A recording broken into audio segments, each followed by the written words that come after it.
재난특보가 들어와서 먼저 좀 알려드리겠습니다. 저희 KBS는 재난 소식 여러분들한테 계속 실시간으로 전해드리고 있는데요. 오늘 수도권, 강원 영서, 충청 지역에 눈이 지금 예상이 됩니다. 아마 출근 시간이 조금 지나자마자부터 지금 눈이 내리고 있는데요. 대중교통을 퇴근 시간 좀 이용해 주시기를 당부 말씀드립니다. 눈이 오는 지역에 지금 비닐하우스 피해가 발생하지 않으려면 지지대 보강이 필요하고요. 또 이제 눈이 오는 지역 운전하시는 분들은 차량 월동 장비 구비하시고 차량 운행 속도를 좀 감속해서 안전 운전에 만전을 좀 기해 주시기를 당부드리고요. 당분간 또 강추위가 지속된다 그러니까 동파 피해가 우려되는 주택 등 곳에서는 취침이나 외출 시에 수돗물이 조금 흐르도록 수도꼭지도 좀 열어주시기를 당부 말씀드리겠습니다.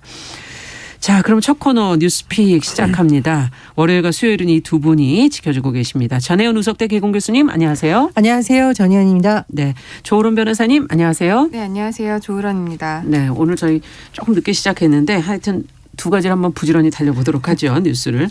첫 번째 뉴스 앞서 말씀드린 지금 대선 후보의 TV 토론 지금 뭐 양자 토론을 하기로 민주당과 국민의힘이 지금 합의를 했는데 다른 후보들은 지금 반발을 하고 있는 상황이고 이 어떻게 된 것인지 먼저 조 변호사님께서 내용 정리를 좀 해 주시죠. 네, 지난 13일 날 양당의 실무협상팀이요. 국회에서 만나서 총 4가지 사항을 합의를 하면서 양자 토론을 하기로 합의를 했는데요. 네.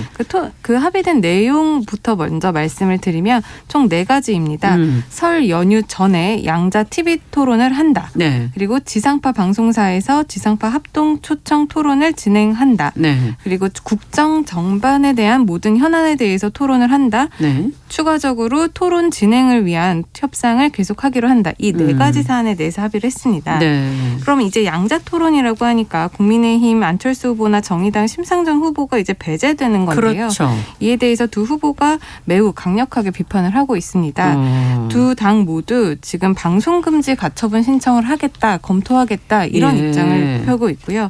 안철수 후보 같은 경우에는 이제 공정하지 않은 토론이다. 취할 수 있는 모든 법적 조치를 다 하겠다라고 하고 있고요.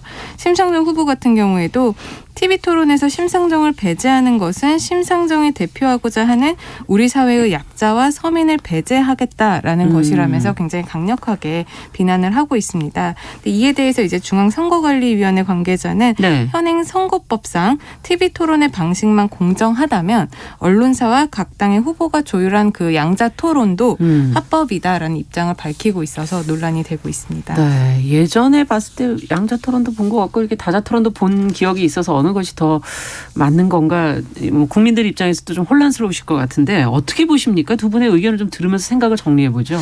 아마 국민분들이 헷갈리시는 것이 선관위가 주최하는 법정 토론과 네네. 언론사들이 하는 토론이 좀 기준이 다르거든요. 선관위 법정 토론은 기준이 법적으로 딱 정해져 있습니다. 3번이 이미 날짜가 다 나왔고요. 예. 여기에 참석할 수 있는 후보 기준은 국회의원 5석 이상인 정당이거나 직전 전국 단위 선거에서 3% 이상 득표한 정당이 후보거나 네. 일정 기간 평균 지지율 5% 이상인 후보인데 지금 언론사 주관이라든가 다른 매체에서 하고 있는 후보자들이 참여하는 토론에는 참여자들이 협의해서 하는 것이기 때문에 법정 토론의 기준이 적용되지 않는다는 그러니까 거죠. 그건 자유롭다는 말씀이시군요. 그렇죠. 그래서 뭐 불법 합법의 여부는 아닌데 문제는 뭐냐면 유권자 입장에서 봤을 때 지금 대선이 얼마 남지 않았는데 예. 후보들이 여러 명이 참여하는 토론회를 한 번도 못 봤습니다. 맞아요. 뭐 개별적으로 뭐 어떤 언론사라든가 단체 주간 토론회에 나간 적이 있지만 여러 명이 모여서 서로 검증을 하거나 어떤 후보가 조금 더 비전이 있다를 판단해볼 기회가 없었다는 거죠.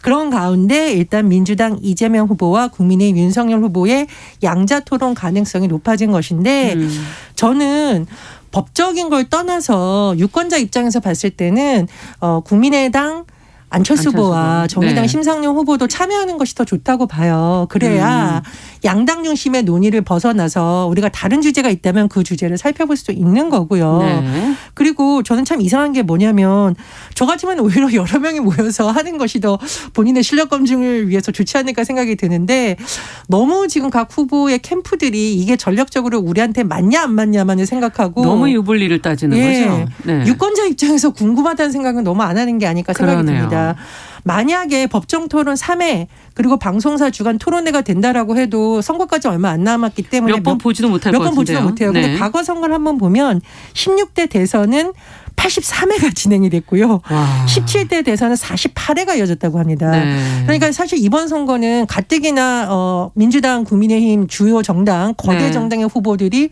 정치 신인이라고 하잖아요. 맞습니다. 그러니까 대선 후보로서의 정치 신인을 말하는 거예요. 네. 가뜩이나 우리가 유권자 입장에서 검증해볼 기회가 적었는데 토론까지 이렇게 적다면 이게 맞냐는 생각이 듭니다. 그래서 후보자의 뭐 입장뿐만 아니라 유권자의 눈높이에서 봤을 때는 토론 횟수 더 늘리고 예. 토론 참여자도 더 늘리는 것이 저는 좋다고 생각을 저는 합니다. 하나 아까 이제 선관위의 법정 토론의 기준에 5% 이상의 여론조사 결과가 있다면 참여할 수 있는 겁니까? 예, 세 가지 중에서 한 가지만, 가지만 되면. 그럼 한 가지만 됐을 경우에는 심상정 후보, 안철수 후보 모두 다 해당이 들어갈 수 됩니다. 있는 거잖아요. 그렇습니다. 예. 아, 그렇군요. 이게 어떻게 되는 건가 또 궁금하기도 했습니다. 어떻게 보세요? 일단 교수님께서 그 법에 대해서 설명을 해주셨는데 네. 이 토론회 같은 경우가 지금 공직선거법상 두 가지 종류로 분류가 되어 있습니다. 예. 일단 하나가 언론기관에서 주최하는 토론회고요. 그렇죠. 두 번째가 말씀하셨지만 선거방송토론위원회가 주관하는 토론회 이렇게 두 가지예요. 예. 그래서 첫 번째인 언론기관이 주관하는 그런 토론회 같은 경우에는 기준이 없습니다. 언론사가 재량적으로 개최를 하는 거예요. 후보자들과 상의를 해서. 네. 그렇기 때문에 지금 윤석열 후보라든지 이재명 대선 후보가 네. 합의한 거는 이 언론사 관련 토론에 대해서 자기들이 하겠다라고 한 거고 이것을 언론사를 통해서 하자라는 합의를 한 겁니다. 거군요. 네. 그렇기 때문에 법적으로만 본다면 이것에 대해서 뭐 어떤 아까 말씀하신 뭐 5%니 3%니 이런 기준이 적용되지 않는 거니까 그렇죠. 사실상 이 합의 내용이나 이렇게 만약 양자 구도로 토론을 한다고 해서 그게 불법은 아니죠. 네. 그런데 교수님께서도 말씀하셨다시피 사실상 지금 이때까지 그 많은 후보들이 모여서 대담하는 거를 지금 국민들이 한 번도 못 본 상황에서 그렇죠. 이제 민주주의 사회에서 투표를 한다라는 건 여러 가지 다양한 선택들, 그러니까 후보들을 놓고 맞습니다. 그 사람들의 정책을 비교하면서 국민들이 선택을 할 수 있도록 정보를 제공을 해줘야 되고 네. 그 정보를 제공해 주는 데 있어서 언론사가 굉장히 중요한 역할을 하잖아요. 그런 가운데 다 그냥 두 명의 후보만 놓고 국민에게 보여준다면 이게 제대로 된 민주주의를 실현할 수 있겠느냐라는 비판이 나올 수 있다는 점에는 크게 공감을 합니다. 네. 그렇기 때문에 이게 법적으로는 문제가 없지만 내 후보 모두 참가를 했으면 좋겠다라는 게 교수님이랑 동일한 생각이고요. 네. 이 부분에 대해서 지금 안철수 후보라든지 신상정 후보가 모두 다 그 처분금지 가처분, 방송금지 가처분을 신청하겠다라고 하고 있잖아요. 근데 예전에 이런 게 한번 신청이 됐다가 법원이 받아들여져서 그 3자 토론이 무산된 경우가 있습니다. 있었습니까? 역사적으로 2007년 보면? 대선 때였는데요. 당시에 네. 이명박, 정동영, 이회창 후보가 3자 토론을 하겠다라고 예. 이렇게 추진을 했다가 법원 결정으로 무산된 사례가 있었어요. 당시에 민주노동당 권영길 후보랑 창조한국당 문국현 후보가 법원에다가 MBC와 KBS가 3자 토론을 주관을 하려고 하니 이거를 방송을 금지해달라는 가처분 신청을 냈는데 법원에서는 물론 언론기관이 주재하는 토론이어서 자율성이 인정되기는 하지만 그렇죠. 국민의 알 권리라든지 그런 부분에 있어서 그렇게 3자 토론하는 것은 위법하다. 라고 이제 판결이 했기 나왔군요. 때문에 네. 이번에도 이제 법원에 가처분 신청을 한다면 법원에서 어떤 결정을 내릴지는 지켜봐야겠습니다. 네. 자, 어떻게 해야 될까요? 이거는 그럼 방송사와 함께 좀 논의가 돼야 될 부분인지 방송사와 논의가 타협이 좀 타협이 될 부분도 지금 있는 것 같기도 하고요. 현실적으로 네. 지금 토론을 계속 안 하겠다고 하다가 이제 좀 그러니까요. 토론을 하겠다라고 하는 거잖아요. 네. 그런 상황이라면 지금 이게 언론사가 주관하는 토론이기는 하지만 언론사 주도권이. 입장에서는 주도권이 네. 언론사에 있는 게 아니라 그 양 당에게 있을 수밖에 없어요. 그렇기 때문에 현실적으로 언론사가 이것을 나머지 두 후보를 초청을 그러네요. 하는 것보다는 네. 여론이 나머지 두 후보도 초청을 하는 게 좋다라는 식으로 바뀌게 되면 각 당의 두 후보도 생각을 하겠지만 그러지 않는다라고 한다면 이미 합의된 사항으로 양자 토론이 될 가능성이 높다고 생각을 현실적으로 합니다. 좀 얘기해 주시는 그러니까 이 거고. 합의 과정에 네 명의 후보가 참여한 것이 아니라 합의 과정 자체를 두 양당이 한 거잖아요. 그러니까 이제 이 계속 문제 제기를 하고 있는 거고 작은 정당들이 지상파 3사가 설 연휴 이후에 심상정 안철수 후보까지 참여하는 별도의 사자 토론을 후보들에게 제안했다고 하는데 사실 지상파가 하기 전에 주요 후보들이 먼저 했어야 되는 것이 더 좋지 않은가 이런 아쉬움이 많이 들고요. 그리고 지상파 TV라는 것이 굉장히 중요하거든요. 제가 아는 노인들 중에요. 유튜브를 한 번도 안 보신 분들도 많습니다. 그러니까 접근권이라든지 뭐 그렇죠. 그렇습니다. 예. 그리고 이제 저렴한 금액으로 쓰고 집에 뭐 무선 인터넷 안 쓰는 분들은 자녀들이 이렇게 유튜브 방송 재생해서 보여주기 전까지는 굳이 그걸 안 보시는 분들도 많아요. 맞아요. 그러니까 지상파 TV는 사실은 다른 채널을 통해서 후보자들의 어떤 것을 검증하기 어려운 분들에게 굉장히 중요한 채널이고 특히 설 연휴 기간이라 이 기간은 민심에 막대한 영향을 미칠 수 있는 기간이거든요. 네, 그렇다 보니까 소외된 후보들은 더 반발할 수밖에 없습니다. 그래서 저는 기왕이면 유권자들에게 더 많은 정보를 주는 차원에서 다양한 후보들이 참여하는 것이 어떨까 그런 제안을 해봅니다. 국민의 알 권리 측면에서. 네. 자, 그러면 이제 두 번째 뉴스로 저희가 또 가보도록 하죠. 성범죄 가해자 측에서 지금 피해자의 진료 기록 감정을 요청하는 일이 늘고 있다는 문제 제기가 나온 기사가 있었어요.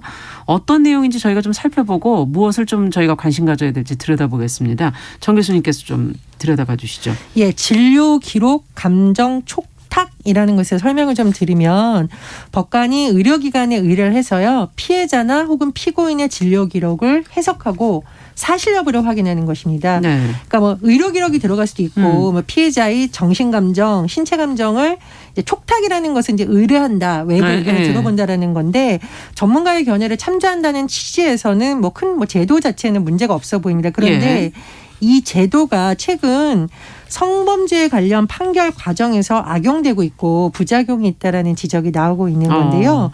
성범죄 가해자 측에서 피해자 진료 기록 감정 총탁을 해달라 이렇게 요구하는 사례가 늘고 있다고 하는데 이 이유가 무엇이냐. 일단은 감정을 받고 감정 결과가 나올 때까지 시간이 걸리잖아요. 그러니까 일단 재판을 지연시키면서 시간을 번다라는 비판이 나오고 있고 그렇다면 피해자의 입장에서는 재판 결과가 조속히 나오는 기간 동안 계속 기다리면서 고통을 당해야 된다라는 지금 비판이 제기되고 있습니다. 이런 비판이 더 거세진 계기가 있는데요.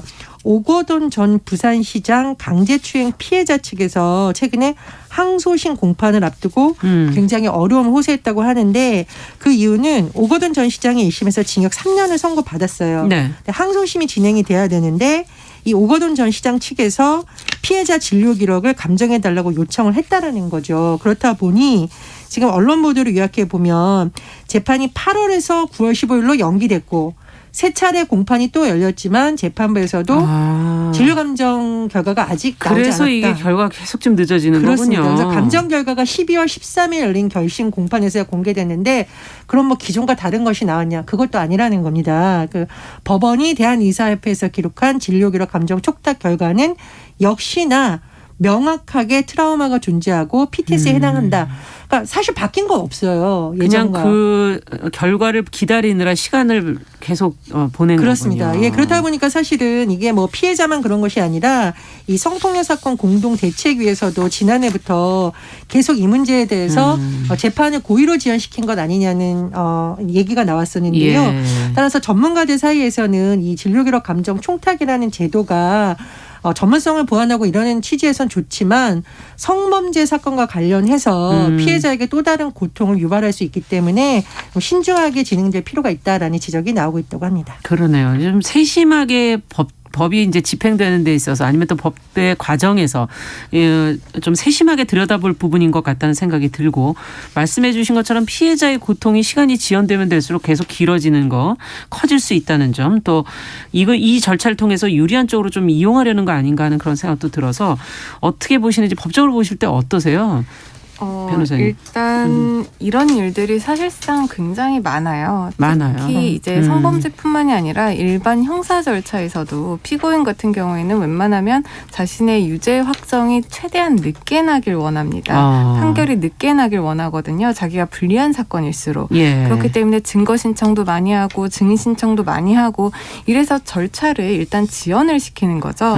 그런 과정에서 이런 진료 기록 재감정 같은 경우에도 이제 한번 감정 신청을 하면요. 내가 오늘 법원에다가 신청서를 써내면 이제 법원에서 그걸 결정을 해서 촉탁기관으로 그런 보내고. 사실을 보내요. 네. 그럼 보내면 그 촉탁기관에서 뭐 바로 내일 해주냐 이게 아니고 그렇죠. 거의 뭐 2-3달 걸립니다. 네. 그럼 2-3달 동안 그 피해자 입장에서는 이게 절차가 끝나지 않은 채 계속 기다려야 되는데 네. 그럼 2-3달 동안이면은 웬만하면은 이제 전문가 집단의 소견이기 때문에 맨 처음에 있는 기록을 가지고 그걸 다시 다른 전문가가 또 보는 거잖아요.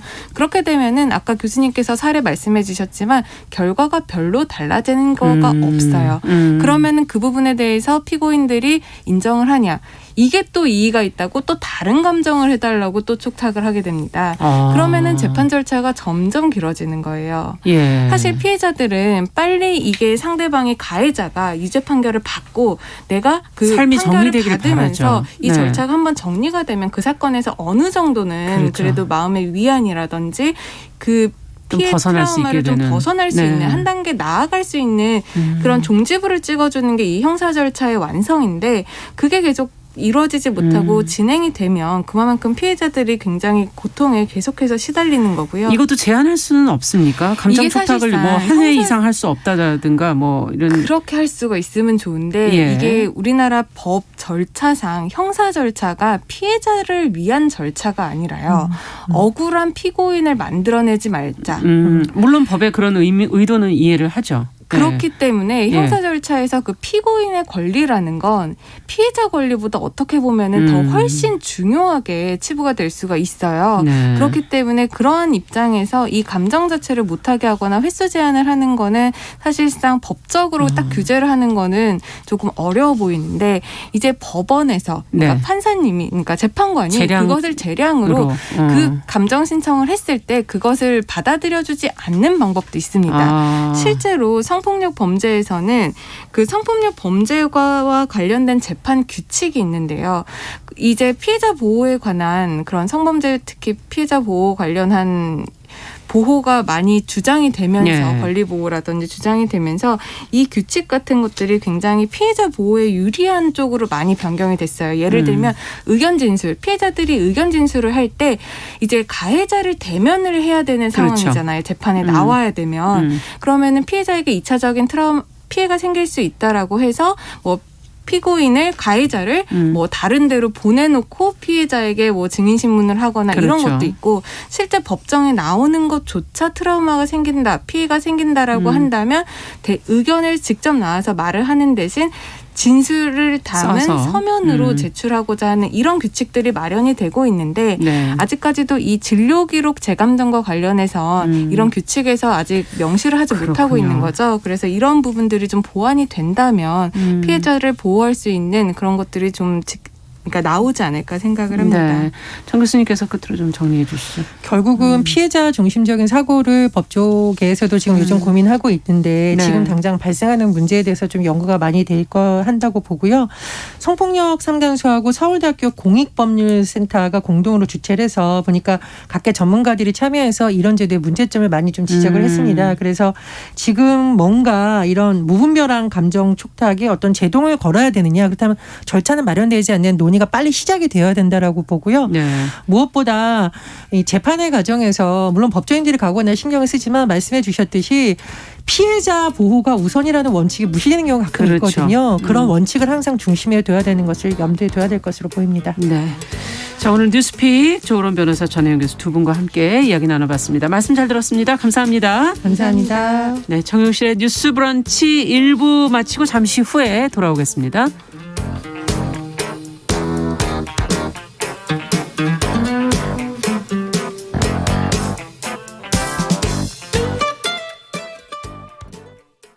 지금 시각은 11시 30분입니다. KBS